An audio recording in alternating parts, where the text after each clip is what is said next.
खुलुमबाय गोजोन फुंबिलिनि बयनिसिमबो गाहाम हामलायनायजों लोगोसे नोंथांमोनखौ आंनि SBBodo News चेनेलाव बयखौबो बरायबावनाय थाबाय आं सिबिरानि ब्रह्म नोंथांमोननि थाखाय आं फिन गोदान खौरां लानानै फैबाय आसा खालामो खौरांखौ नोंथांमोना जोबजासिम नायलांगोन रायजोआव गले गले गिथावना लामानि जाब्रबथायफोर जादों गंसे पेसेन्जार बासनि सौख्रांनायाव गंसे स्कुल बासआ बेलथायदों जाय जाब्रबथायाव सा 20 सुबुंफोरा जखम जादों बे जाथाया कामरुप रुरेल जिल्लानि रङियायाव जादों रिपर्टनि बायदिब्ला पेसेन्जार बासआ गुवाहाटीनिफ्राय बरपेटा फारसे फैगासिनो दंमोन बे समाव चार्च पाब्लिक स्कुलनि बासआबो फरायसाफोरखौ लायनो थाखाय फरायसालिनिफ्राय ओंखारदोंल'मोन बेयावनो रङिया साब डिभिजननि सिङाव थानाय चेपटिया गामिनि साखाथियाव पेसेन्जार बासआ जोबोद गोख्रैथिजों खारबोनानै स्कुल बासखौ सौख्रांफैदों जायजों बासआ बेलथायनानै मोब्लिब खुन्थियायाव नांहैदों खाफाल मोजां स्कुल बासआव सासेबो फरायसाफोर गैयामोन नङाबा मोनसे जोबोद गेदेर जाथाय जागौमोन रायजोआव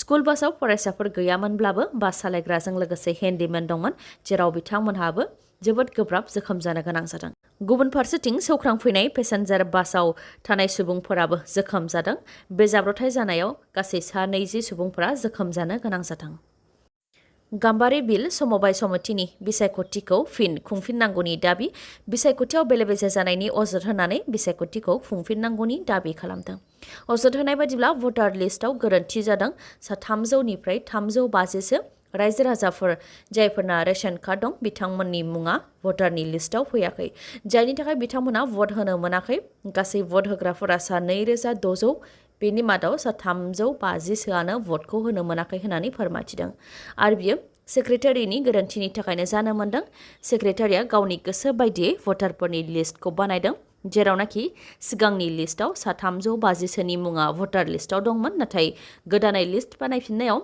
बिथांमोननि मुङा फैयाखै जायनि थाखाय बिथांमोना भट होनायनिफ्राय गोजानाव थानो गोनां जादों होननानै फोरमायथिदों भटारफोरनि फारिलाइयाव गोरोन्थि जानायनि अनगायैबो सासे बिजाथिनि मुङाबो गोरोबाखै जेरावनाखि गुबुन समबाय समितियाव बेबायदि गोरोन्थि जायोब्ला समबाया रेजेक्ट खालामो नाथाय गाम्बारि बिल समबाय समितियाव रेजेक्ट खालामाखै जायखौ रायजो राजाफ्रा हेंथा होदों आरो गाम्बारि बिल समबाय समितिनि बिसायख'थिया जाहाथे खुंफिनजायो बेनि थाखाय दाबि दैखांदों बिथांमोनहा लैथो सिंनिफ्राय बोखांनो हादों 20 कौटिनि गोबां रांनि 33 केजि सना लैथो सिङाव अपारेशन खालामनानै कौटि रांनि सना बोखांनो हादों इन्डियान कस्ट गार्ड कास्टम डिपार्टमेन्ट आरो डाइरेक्टरेट अफ रेभिनिउ इन्टेलिजेन्स जथाय अपारेशन खालामनायाव लैथो सिंनिफ्राय कौटि रांनि सना बोखांनो हादों डाइरेक्टरेट अफ रेभिनिउ इन्टेलिजेन्सनिफ्राय फोरमायथिनाय बायदिब्ला भारत आरो श्रीलंकानि सिमायाव लैथो साजों आयेन बेरेखा सनानि फालांगि जानायखौ खौरां मोन्दोंमोन बे लेखायैनो गाल्फ अफ मेनाराव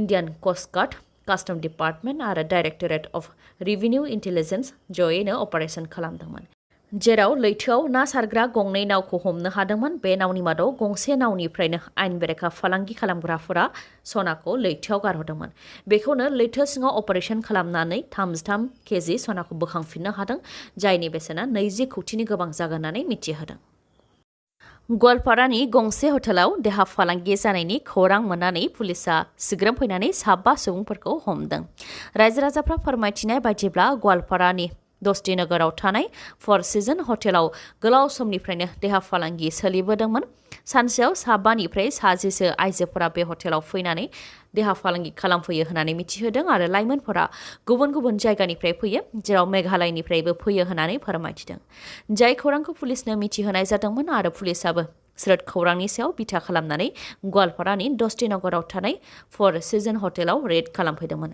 जेराव 5 सुबुंफोरखौ हमनो हादों 5नि मादाव 2 आइजोफोर आरो 3 हौवाफोर जेराव हटेलनि बिगोमाबो दंफायो रायजोनि गंथाम मेडिकेल कलेजनि गनायथिखौ दाननो थाखाय नेशनेल मेडिकेल कमिशन NMCआ फोसावबाय रायजोनि गंथाम मेडिकेल कलेज जेरै Assam medical college Guwahati medical college आरो बरपेटानि फखरुद्दीन आली आहमेद मेडिकेल कलेज NMCआ होखानाय नेमखान्थिफोरखौ फालियैनि थाखायनो NMCआ हादरनि गासै गं 40 मेडिकेल कलेजनि गनायथिखौ दाननो थाखाय थांखि लाबाय हादरनि गं 40 मेडिकेल कलेजनि मादाव आसामनि गंथाम मेडिकेल कलेज रिपर्टआव मोननाय बायदिब्ला नेशनेल मेडिकेल कमिशन NMCआ हादरनि मेडिकेल कलेजफोराव नायगिदिंदोंमोन जेराव माखासे बिथिङाव नांगौ बायदि खामानि मावनायखौ नुनो मोननाय जायाखै जेरै CCTV केमेराखौ लागायनाय आरो बेनि खामानि होनाय बेनि बेलायावबो खामानि मावनायखौ नुनो मोननाय जायाखै बेनि अनगायैबो एटेन्डेन्स लानायनि बेलायावबो आधारजों लिंक थानाय बायोमेट्रिक बाहायनाय आरो प्रफेसारनि लांदां मासि दंब्लाबो थिसननाय होयै बेफोराव उन जानायखौ नुनो मोन्दों। हादोरनि गंब्रैजि मेडिकेल कलेजनि गनायथिखौ दाननानै होनायनि अनगायैबो तामिलनाडु, गुजरात, आसाम, पान्जाब, अन्ध्र प्रदेश, पुडुचेरी आरो सोनाब बंगनि 200 मेडिकेल कलेजफोरनि गनायथिखौबो दाननानै होगोन होननानै मिथिहोदों। नाथाय जायफोर मेडिकेल कलेजफोरनि गनायथिया दानजादों बिथांमोनहा खेंफोरथिजों 30 साननि गेजेरावनो आर'जलाइ गथायनो हागोन होननानैबो मिथिहोदों। फिन सासे बिजेपिनि दैदेनगिरिखौ एरेस्ट खालामदों। कार्बि आंलंनि मुन इंटिपि जाय कार्बि आंलंनि बिजेपिनि किसान मर्चानि नेहाथारि बिथांखौ रां जानायनि दायाव एरेस्ट खालामनायनि उनाव दा हाइलाकान्दियावबो बिजेपिनि दैदेनगिरिखौ एरेस्ट खालामदों। आसाम बिजेपि माइनरिटि मर्चानि दैदेनगिरि आनसारुल हक चौधुरीखौ एरेस्ट खालामदों।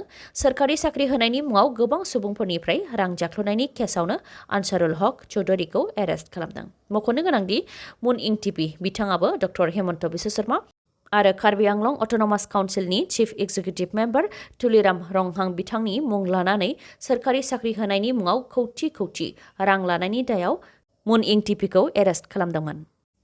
सोरखारि नङै फरायसालिफोराव इक'नमिकेलि उइकार सेक्सन अदेबानि गरिब नखरनि फरायसाफोरनि मुं थिसननायाव जाहाथे 25% रिजार्भेसन खालामो आरो गरिब नखरनि फरायसाफोरा मुं थिसननायाव जाहाथे रां होनो गोनां जाया बेनि थाखाय सोरखारि नङै फरायसालिफोरखौ सिगांनो बिथोन होखानाय जादोंमोन। नाथाय रायजोनि गोबां फरायसालिफोरानो गुवाहाटी हाइकर्टनि बे बिथोनखौ फालियाखै। बेनिखायनो बेनि सायाव गुवाहाटी हाइकर्टआ फिन गोख्रों जादों। बेनि थाखाय आसामनि सोलोंथाइ बिफान आरो प्राइभेट स्कुलफोरनिसिम माखासे बिथोन हरदों गुवाहाटी हाइकर्टआ। जेरै आसामनि सोलोंथाइ बिफाना सेन्ट्रेल पर्टेल बेखेवनो नांगोन।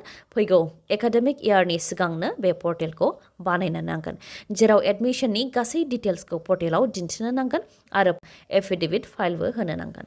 गुबुन फारसेथिं इक'नमिकेलि उइकार सेक्सन अदेबानि गरिब फरायसाफोरखौ मुं थिसननायनि गासै डिटेल्सखौ प्राइभेट स्कुलफोराबो गाव गावनि वेबसाइटआव आपल'ड खालामनो नांगोन। जेरावनाखि गोबां सोरखारि नङै फरायसालिफोरानो गरिब फरायसाफोरनि मुं थिसननायनि थाखाय 25% रिजार्भेसन खालामनाय बेखौ फालियाखै। बेनिखायनो रायजोनि गासैबो फरायसालिफोरावनो थांनानै इन्सपेक्सन खालामहैनो थाखायबो आसामनि सोलोंथाइ बिफानखौ गुवाहाटी हाइकर्टआ बिथोन हरदों। मख'नो गोनांदि सुप्रिम कर्टनि बिथोन बायदियै हादरनि 22 रायजोफोरा सेन्ट्रेल पर्टेलखौ बानायखाबाय। Institute of banking personnel selection (IBPS) गुबुन गुबुन बेंकनि पस्टआव साख्रियाव थिसननो थाखाय फोसावथाय होदों। गुबुन गुबुन बेंकफोर जेरै आसाम ग्रामीण विकास बेंक, आर्यावर्त बेंक आरो माखासे बेंकफोर। अफिस एसिस्टेन्ट, माल्टिपार्पास आरो अफिसार स्केल 1, 2 आरो 3 पस्टनि थाखाय एडभार्टाइजखौ होदों। सोलोंथाइया अफिस एसिस्टेन्ट माल्टिपार्पासनि थाखाय आरो एसिस्टेन्ट मेनेजार अफिसार स्केल 1 नि थाखाय डिग्री कमप्लिट जानाय जानो नांगोन, कम्पिउटार नलेज थानाय जानो नांगोन आरो ओनसोलारि राव रोंनो नांगोन। माखासे पस्टनि रोंगौथिनि गोनांथिखौ नायनानै लानो हागोन।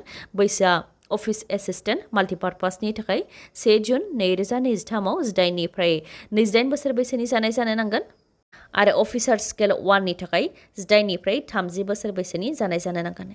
SC ST-फोरा 5 बोसोर रेहाय मोननो हागोन। मख'नो गोनांदि गुबुन गुबुन पस्टनि थाखाय रोंगौथि आरो बैसोआ गुबुन गुबुन। जायफोर लाइमोनफोरा एप्लाइ खालामनो गोसो बिथांमोनहा ibps.in आव थांनानै एप्लाइ खालामहैनो हागोन आरो फोसावथायनि सोमोन्दै गासै डिटेल्सखौबो नायहैनो हागोन। अनलाइन एप्लाइ खालामनाया 1 जुन अदेबानि मैयानिफ्रायनो जागायजेनबाय आरो 21 जुनसिम थागोन। प्रिलिमिनारि आनजादा आगस्ट 2023 आव जागोन आरो बेनि फिथाइखौ सेप्तेम्बर दानाव फोसावनानै होगोन। अफिस एसिस्टेन्ट माल्टिपार्पासनि थाखाय पस्टआ 5538 आरो अफिसार स्केल 1 नि थाखाय 2485 आरो स्केल 2 आरो 3 नि थाखाय गुबुन गुबुन पस्ट। रां लुथिनो थाखाय गुलि गावनाय जाथाय। बरपेटा रडनि SBI CSP सेन्टाराव सिखावफोरा गुलि गावदों। रिपर्टनि बायदिब्ला पालसार बाइकजों फैनाय 2 सिखावफोरा CSP सेन्टाराव हाबफैदों। बेनि उनाव CSP एजेन्ट साहा आलीखौ पिस्तल दिन्थिनानै रां दाबि खालामदोंमोन, जेराव सिखावफोरा गरथाम गरब्रैसो गुलिबो गावदों। नाथाय खाफाल मोजां, CSP एजेन्ट साहा आलीनाव गुलिया नाङाखै। उनाव सिखावफोरजों नारा-नाथा जानायाव सिखावफोरनि सानैनि मादाव सासे सिखावा पालसार बाइकजों खारग'लांनो हादों आरो गुबुन सासे सिखावखौ रायजो-राजाफ्रा हमनो हादों।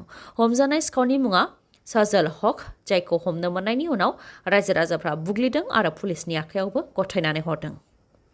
क'क्राझार गभर्नमेन्ट कलेजाव HS फार्स्ट इयार आर्टस आरो साइन्सआव मुं थिसननो थाखाय क'क्राझार गभर्नमेन्ट कलेजआ नटिस फोसावदों। फरायसाफोरा दर्पण पर्टेलाव थांनानै क'क्राझार गभर्नमेन्ट कलेजखौ सायख'हैनो नांगोन। नाथाय एडमिशन लानो थाखाय दर्पण पर्टेलाव थांनायनि सिगां DHE नि वेबसाइट dheonlineadmission.entron.in आव थांनो नांगोन, जेराव इउनिक आइडि बानायनो नांगोन। फरायसाफोरा मा आयदाखौ लागोन बेखौ सायख'खांनायनि उनाव सोलायफिननो मोननाय नङा। क'क्राझार गभर्नमेन्ट कलेजआव एडमिशन लानो थाखाय अनलाइन एप्लिकेशन जमा होनाया 9 जुनसिम थागोन आरो 16 आरो 17 जुननि गेजेराव एडमिशन जानायनि सायाव रोखा मिथिहोगोन। दर्पण पर्टेलनि वेबसाइटआ darpan.ahsec.online.in नङाबा ahsec.assam.gov.in। दिनैनि खौराङा एसेनोसै। खौरांखौ जोबजासिम नायनायनि थाखाय गोजोन्थों। नोंथाङा आंनि चेनेलाव गोदानबा सानफ्रामबो फुंनि समाव खौरां मोननो थाखाय चेनेलखौ साबस्क्राइब खालाम आरो बेल आइकनखौबो क्लिक खालाम। लोगोसे खौरांखौ मोजां मोनदोंबा लाइक, कमेन्ट आरो शेयार खालामनो दाबाव। गोजोन्थों।